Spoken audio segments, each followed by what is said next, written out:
The Awakening. Commander Eliza Chen's reflection stared back at her from the observation dome of Titan Outpost, her weathered face illuminated by Saturn's golden glow. 20 years of service in Earth's unified Space Force had etched determination into her features, but nothing had prepared her for this moment. "Commander, you need to see this," called Lieutenant Marcus Okafor, his voice tight with tension. "Something's coming through on the deep space array." Chen crossed the command center in 4 quick strides, the low gravity of Titan making her movements fluid. The main display flickered to life, showing a cascade of unusual signals, patterns unlike anything in their database. "What am I looking at, Lieutenant?" she asked, leaning closer. "That's just it, Commander. It's not from any of our colonies or outposts. The signature is," he hesitated, "alien." The word hung in the air. In the century since humanity had begun expanding beyond Earth, colonizing Mars, establishing outposts on Europa and Titan, building mining facilities in the asteroid belt, they had found microbial life, but never encountered intelligent aliens. Many had begun to believe they were alone in this part of the galaxy. "How far?" Chen demanded. "Signal originated from the TOS CD system," Okafor replied. "But there's more. The quantum entanglement network just lit up with alerts. 3 of our outer research stations have gone dark in the past 6 hours." Chen felt ice form in her stomach. TOS CD housed Harmony, humanity's furthest colony, home to over 30,000 people. "Show me." Okafor pulled up the network map. 3 stations, all in a straight line leading from deep space toward the heart of human territory, had ceased transmitting. The pattern was unmistakable. Not technical failures, not coincidence. An invasion path. Chen straightened her uniform and made the decision that would change human history forever. "Send authorization code Phoenix Rising to Central Command," she ordered. "Tell them we're initiating Protocol Lazarus." The command center went silent. Everyone knew what that meant. "Ma'am," Okafor said quietly, "that protocol hasn't been activated since the ships were built. The Security Council will need to." "The Council authorized me to make this call if specific conditions were met," Chen interrupted. "Those conditions have been met. We are facing an unknown force with potentially hostile intent advancing toward populated systems. Send the code." As Okafor complied, Chen turned to her second-in-command, Captain Nadia Volkov. "Get me everything we have on the Phoenix fleet. Crew assignments, weapons capabilities, current status." Volkov nodded grimly. "It's been kept under tight security, ma'am. Most people think it's just a conspiracy theory." "It's no conspiracy," Chen replied. 63 warships hidden in the Kuiper Belt, built when we first reached beyond Mars. Insurance policy against exactly this scenario. Within minutes, the response from Central Command arrived. Chen read it and took a deep breath. "The call has been authorized," she announced to the silent room. "The awakening protocol begins now." Across the solar system, in homes and bases on Earth, Mars, Europa, and a dozen space stations, thousands of military personnel received an alert they had been trained for but never expected to hear. Special communication devices, kept with them since their service in classified projects, activated with a simple message: "The call is given. Report to your designated transport station within 24 hours. Humanity needs its defenders." On the terraformed plains of Mars, Admiral Kofi Addo was teaching his grandchildren to fly kites in the thin Martian atmosphere when his old neural implant chimed with the activation code. The gray-haired veteran froze mid-sentence as the reality of what was happening washed over him. "Grandpa?" asked his 10-year-old granddaughter, tugging at his sleeve. "Are you okay?" Addo looked down at her with a sad smile. "I have to go away for a while, little one. Something important has come up." Later that night, after his family had gone to sleep, Addo opened a locked chest that had remained untouched for 15 years. Inside lay his old uniform, still crisp, and a small device that would guide him to the nearest transport hub. The quiet life he had built was over. The long-feared first contact had arrived, and humanity's response was about to be unleashed. Admiral Addo stood at the shuttle window as it approached the edge of the Kuiper Belt, the distant sun barely visible from this far out. His reflection showed a man in his 60s with keen eyes that contradicted his gray hair and lined face. The military uniform felt strange after 15 years, but his body remembered its weight. "Admiral, we're approaching Cronus Station," the pilot announced. "You can see the Phoenix fleet from here." Addo leaned toward the view screen. Most citizens believed Cronus Station existed only to monitor cometary bodies. Few knew its true purpose as guardian of humanity's greatest military secret. As the shuttle banked around a large Kuiper Belt object, Addo caught his first glimpse of them. Massive silhouettes against the starfield, illuminated only by the distant sun and the station's positioning lights. 63 warships floating silently in formation, their dark hulls absorbing the little light that reached them. "Magnificent," whispered Captain Lin Wei beside him. Like Addo, she had been called back from retirement. "I never thought I'd see them activated." The fleet had been built 40 years ago, when humanity first reached Neptune. Earth's unified government had authorized their construction as a precaution, pouring resources into creating the most advanced warships possible. When no alien threats materialized after decades of expansion, the ships were placed in standby mode, their crews sent home, their very existence classified information shared only with high-ranking officers. Now they waited to be awakened. The shuttle docked at Cronus Station, where hundreds of recalled military personnel were already gathering. Addo was escorted immediately to the command center where Commander Chen waited. "Admiral Addo," Chen saluted sharply. "Thank you for responding so quickly." "The call doesn't give us much choice," Addo replied, returning the salute. "Show me what we're facing." Chen gestured to the main screen, which displayed the fragmented recordings from the Deep Space Array, along with the last transmissions from the now-silent research stations. "These signals came through before we lost contact," Chen explained. "We've enhanced what we could." Addo studied the blurry images of alien vessels. They appeared crystalline in design, with geometric patterns that seemed to refract light unnaturally. One clear image showed a vessel projecting what looked like a web of energy before a human outpost went dark. "How many?" Addo asked. "At least 20 vessels that we've confirmed," Chen replied. "But quantum signal analysis suggests they're just the vanguard for a larger force." Addo nodded grimly. "Then we have no time to waste. Begin the awakening sequence." Chen entered her authorization code into the system. Addo added his own, followed by a retinal scan. The station's computers processed the dual authorization, and throughout the station, blue lights began to pulse. "Awakening sequence initiated," announced the station's eye. Estimated completion: 8 hours. Through the command center's windows, Addo watched as lights began to appear on the distant warships, first navigation beacons, then internal systems lighting up like stars being born. "Send the crew assignments to everyone's neural links," Addo ordered. "I want all personnel briefed and ready for boarding as soon as the ships are online."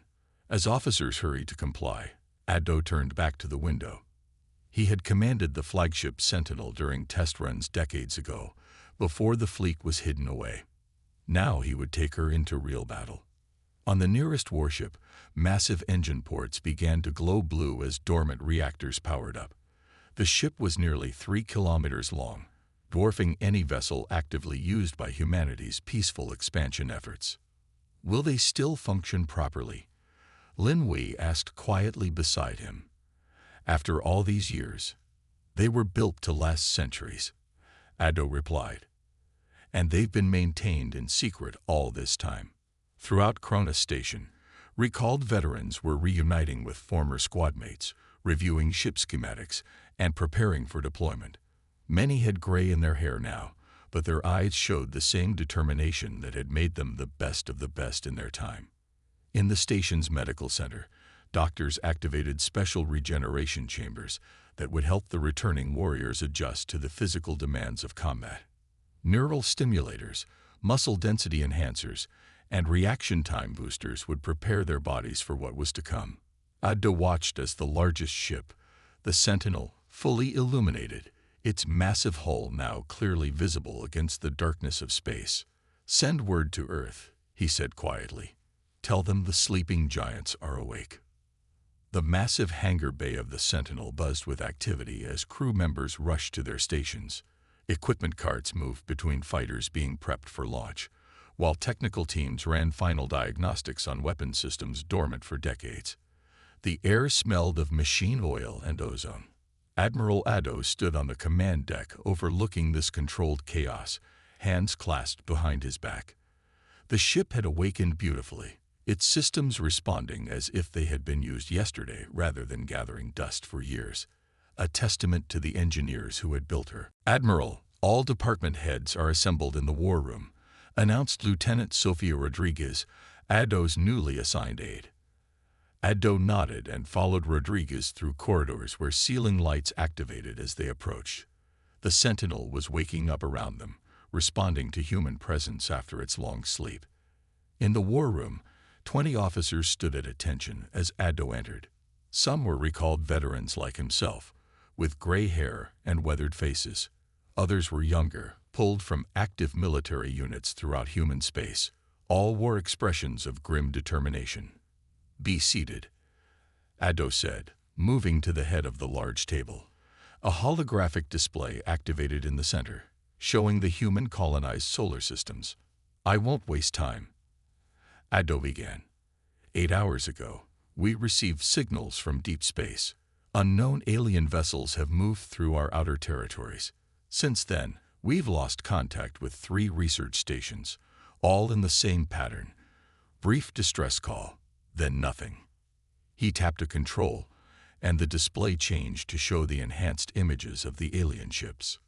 "This is our enemy, as best we can see them. Crystalline vessels, technology far beyond our standard fleet."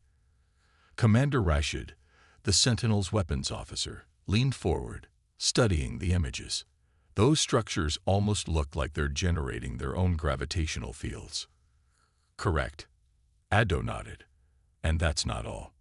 He hesitated, then decided they needed the full truth. "I've been authorized to share classified information that has been restricted until now." The room fell completely silent. "This isn't humanity's first encounter with signs of this species."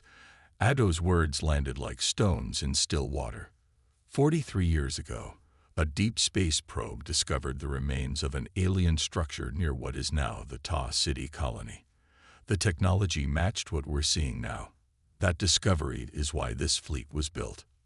Murmurs of shock and disbelief filled the room. "Why weren't we told?" demanded Commander Rashid. "I served for 25 years and never heard a whisper of this." Earth's leadership feared panic. Addo replied simply. "They decided to build these ships in secret while publicly promoting peaceful expansion. Only a handful of people knew the truth." He tapped another control, and new images appeared, strange crystalline technology partially analyzed. Research from that first discovery helped us develop specialized weapons for these ships. Weapons designed specifically to target their crystalline systems, phase disruptors that can shatter their molecular bonds. The officers exchanged glances, processing this revelation. Decades of secrecy, of preparation for an enemy the public never knew existed. "Are there other secrets we should know before facing these aliens?" asked Dr. Maya Patel, Chief Medical Officer, her voice tight with controlled anger. Addo met her gaze directly. The recovered technology suggested these beings harvest stellar energy and planetary resources at unsustainable rates. For what purpose, we don't know, but the examination of their artifacts showed evidence of multiple star systems being stripped of elements essential for life. A heavy silence fell over the room. "The rest of the fleet will be ready within 12 hours. Addo continued after giving them a moment to absorb this information. "We'll jump to the Ta City colony first. It's closest to the attack sites, but hasn't reported contact yet. If we're lucky, we can establish a defensive position there. Commander Rashid cleared his throat.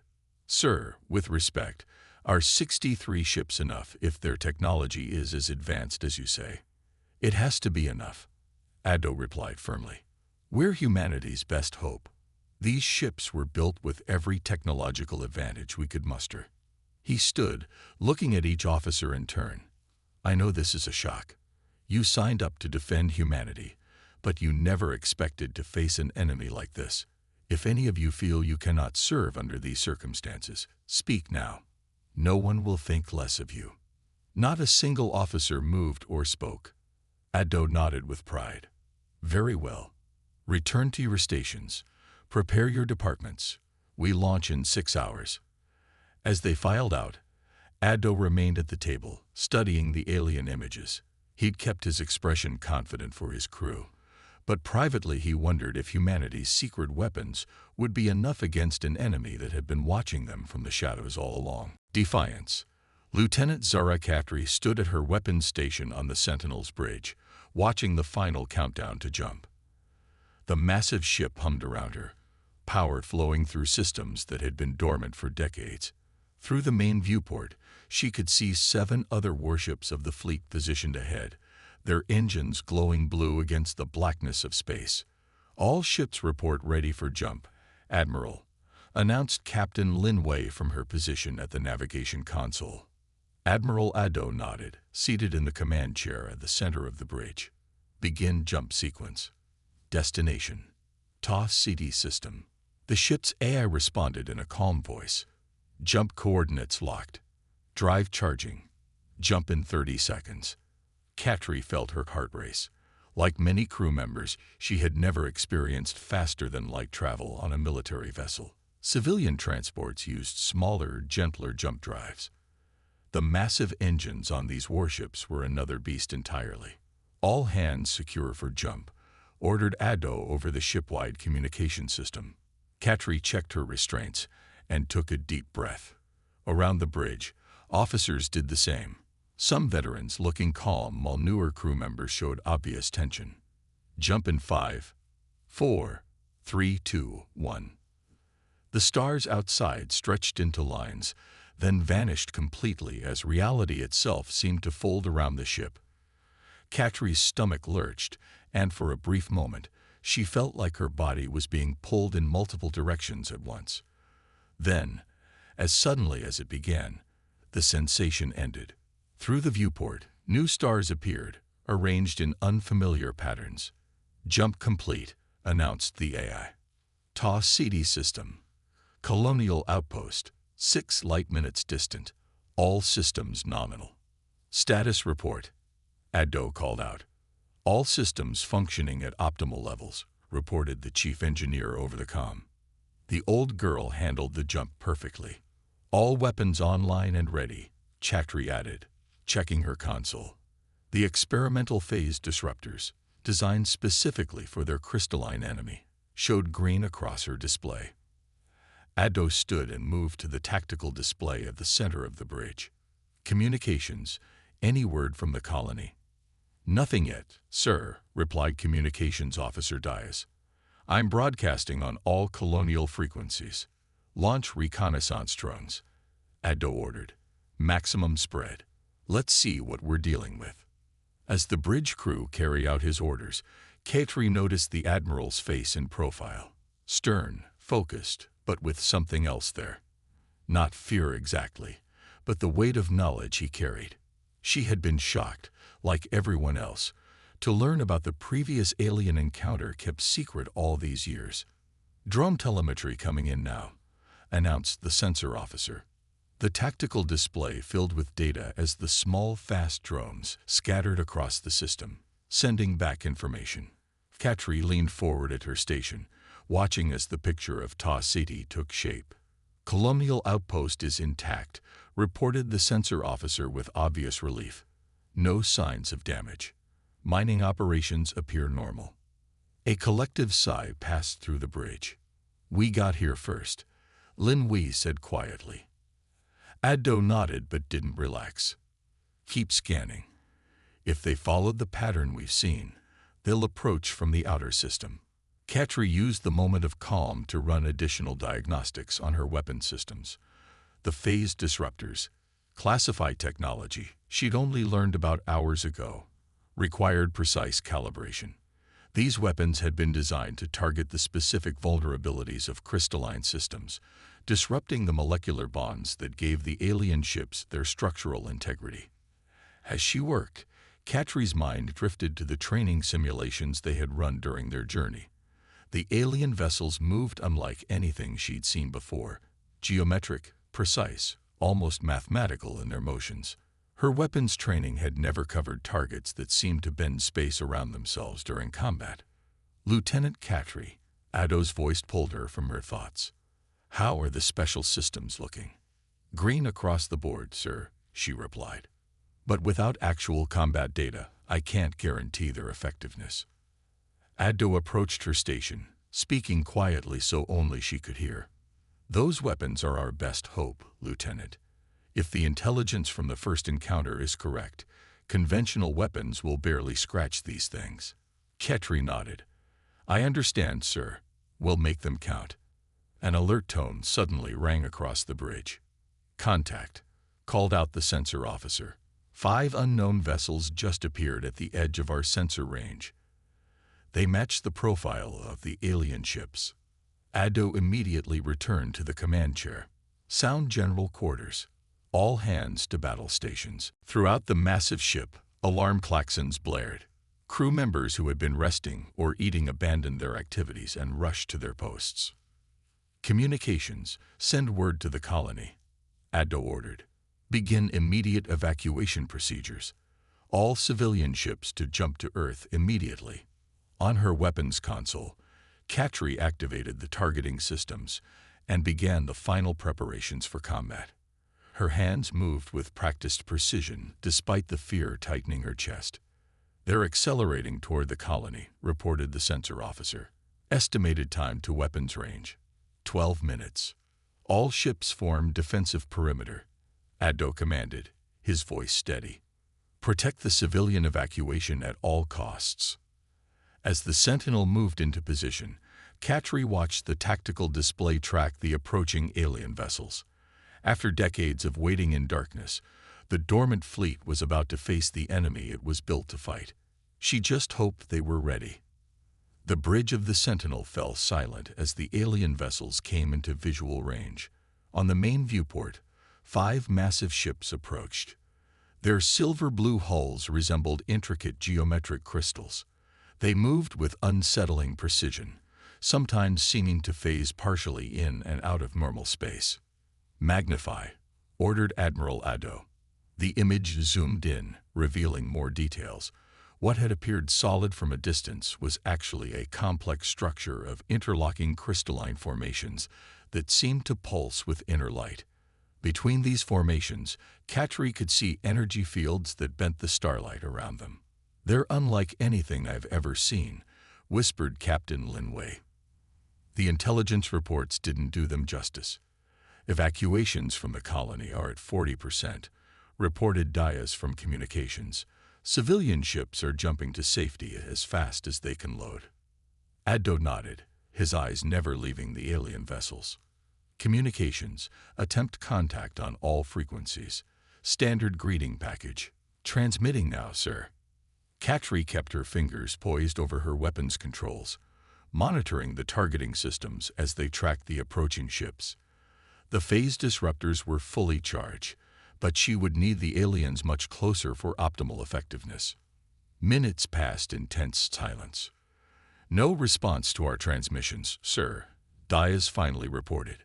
"They're changing formation," called out the sensor officer, "spreading out to surround the colony's orbital station." Addo's jaw tightened. They're positioning to cut off escape routes for the remaining civilians. He turned to Linway. "Signal the fleet. Move to intercept. Defensive formation Delta." The Sentinel surged forward, its massive engines pushing it ahead of the other human ships.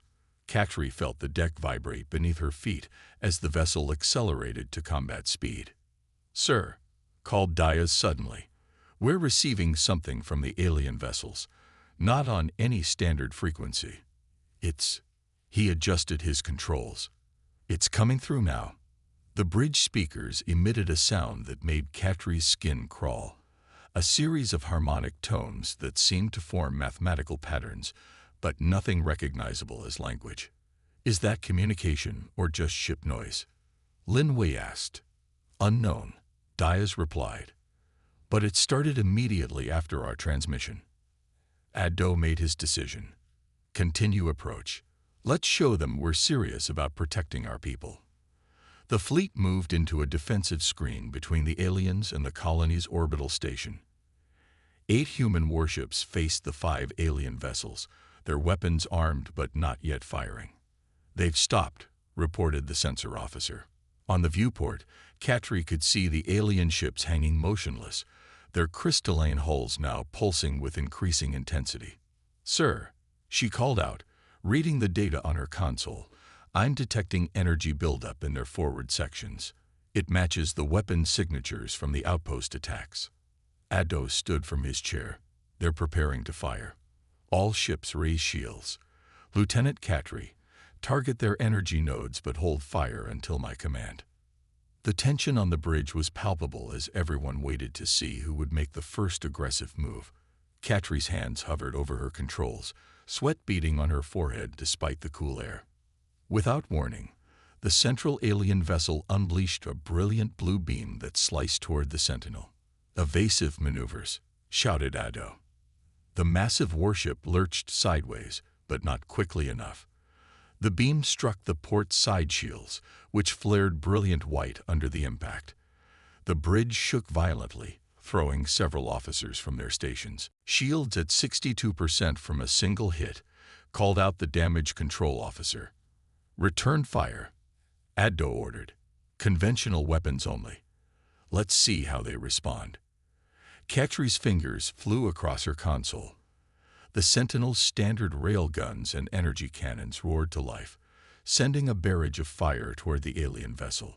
The other human ships joined in, creating a web of destructive energy. The aliens moved with impossible speed, twisting their massive bulk to avoid many of the shots. Those that connected seemed to be absorbed by the crystalline hull material, causing small fractures, but not the catastrophic results such weapons would inflict on human ships. They're absorbing our attacks, Lin Wei said in disbelief. All 5 alien vessels now returned fire, their blue beams slicing through space. 2 struck the smaller human vessels, cutting through their shields instantly. The Defiant has been hit badly, reported Diaz. They're venting atmosphere. Addo's face hardened as he watched one of his ships begin to drift, its engines dark. All ships fall back to secondary positions, he ordered. Lieutenant Catri, prepare phase disruptors. Target their central energy nodes. Catri's hands danced across her console, adjusting the targeting parameters for the special weapons. Phase disruptors charged and ready, sir. Optimal range in 30 seconds. The alien ships pressed their advantage, moving forward in perfect formation. Another beam struck the Sentinel, sending tremors through the ship. Shields at 41%, reported damage control. We can't take many more hits like that. Bring us about. Addo ordered Lin Wei. All power to forward shields. The massive ship pivoted, presenting its strongest shields to the alien weapons. Sir, called the sensor officer, I'm detecting unusual readings from the alien vessels. They're opening some kind of apertures across their hulls. On the main viewport, Catri could see what looked like thousands of tiny openings appearing across the crystalline surfaces of the alien ships. From these apertures, small objects began to emerge, swarms of drone-like devices, each about the size of a human fighter. They're launching attack drones, Addo realized. All point defense systems online. Protect our damaged vessels. The space between the fleets filled with chaos as the human ships' automated defense systems engaged the swarm of alien drones. Brilliant flashes of light erupted as drones were destroyed. But more kept coming. Phase disruptors at optimal range, Catri announced, her finger hovering over the firing control. Fire, Addo commanded. Cactri activated the phase disruptors. Unlike conventional weapons, they didn't produce visible beams or projectiles. Instead, they emitted precisely calibrated energy waves, designed to resonate with and disrupt the crystalline structure of the alien vessels. For a moment, nothing seemed to happen. Then one of the alien ships began to shimmer, its perfect geometric patterns distorting. Cracks appeared across its hull, spreading like ice breaking on a pond. The ship's blue glow flickered and dimmed. "It's working," Lin Wei exclaimed. "All ships, target the same vessel," Addo ordered. "Concentrate phase disruptor fire." The human fleet shifted its attack, all operational ships firing their special weapons at the damaged alien vessel. The crystalline ship's hull continued to fracture, pieces breaking off and drifting into space. Its weapons fell silent. The alien ships responded immediately, changing formation to protect their damaged comrade. Their attack intensified, blue beams slicing through space with increased frequency. "They're trying to push us back," Addo observed. "They didn't expect us to have effective weapons." Another human ship took a direct hit, its engines exploding in a brilliant flash. "Valiant is lost," Diaz reported grimly. "No life signs." Addo's face showed grief, but his voice remained steady. "Continue the attack. Target the next vessel. We have to show them we can hurt them." For the next hour, the battle raged across the Ta City system. The human fleet fought with desperate courage, using their special weapons to maximum effect, while the alien vessels adapted their tactics, becoming more cautious. 3 more human ships were lost, but they managed to destroy 2 of the alien vessels completely. "Sir," called the communications officer suddenly, "I'm receiving a transmission from the colony. They've completed the evacuation. All civilian ships have jumped to safety." Addo nodded, relief visible on his face, despite the battle raging around them. That was their objective all along, not the colonists, the planet itself. "Sir," Lin Wei questioned. "Look." Addo pointed to the tactical display. Sensor data showed one of the alien ships moving away from the battle, positioning itself near Ta City's habitable planet. "They're starting some kind of extraction process. They're harvesting the planet's resources." Hattery studied her readouts. "Admiral, I'm detecting massive energy signatures from that ship. They're deploying some kind of field it's affecting the planet's crust. They're literally pulling elements directly from the mantle." "That confirms our intelligence," Addo said grimly.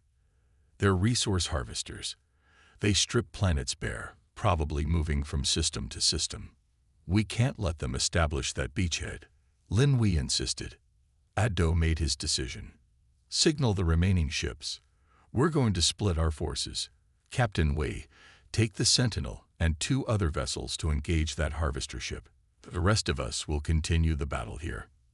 "But sir, that will leave you with only 2 ships against 2 alien vessels," Lin Wei protested. "We need to stop that harvesting process before they strip the planet." Addo replied firmly. "Our colonies can be rebuilt. The planet cannot." The Sentinel broke formation, accompanied by 2 other warships, and accelerated toward the planet where the alien harvester had begun its work. As they approached, Catry could see the effects on the planet's surface, a visible distortion where the harvester's energy field was extracting materials directly through the crust. "Weapons status," Lin Wei demanded. "Phase disruptors at 67% capacity," Chatry replied. "Conventional weapons fully operational. Target their harvesting apparatus," Lin Wei ordered. "All weapons fire." The Sentinel and its companion ships unleashed everything they had at the alien harvester. The massive crystalline vessel tried to reposition, temporarily halting its harvesting process to defend itself. "It's working," Chatry called out. "Their harvesting field is collapsing." The alien ship returned fire, its blue beams slicing through one of the human vessels, cutting it in half. The Sentinel shuddered as a grazing hit took down part of its shield grid. "Phase disruptors at optimal range," Chatry announced. Firing solution locked. Fire, Lin Wei commanded. The phase disruptors activated, their invisible energy waves striking the alien harvester at its most vulnerable points. The crystalline structure began to vibrate, then crack. But the alien vessel kept fighting, its weapons still operational despite the damage. "We need more power to the disruptors," Lin Wei said. "Divert from non-essential systems."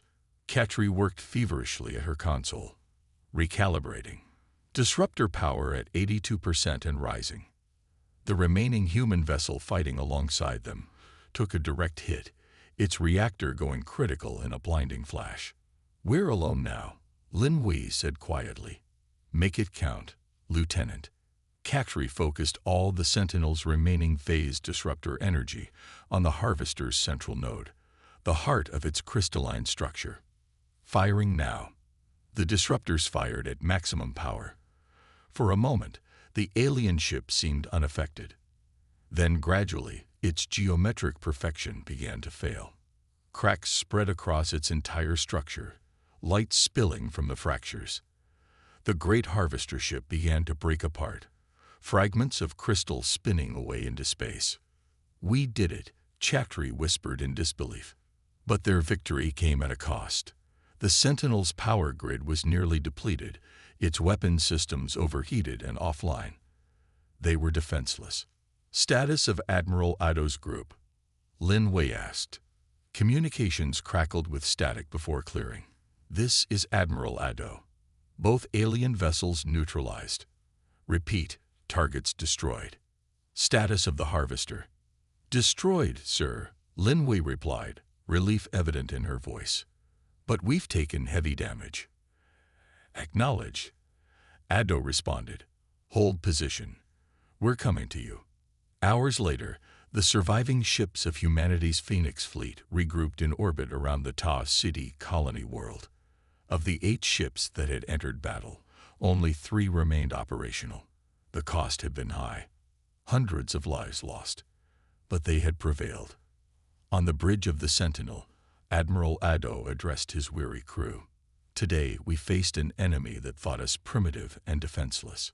They came to strip our worlds and move on, as they've likely done countless times before. Instead, they found humanity waiting for them, prepared despite the secrecy and the decades of waiting." He looked around at the tired but proud faces. This was only the first engagement. Their main fleet will come eventually. But now we know our weapons work. We know we can fight them. And most importantly, they know it too.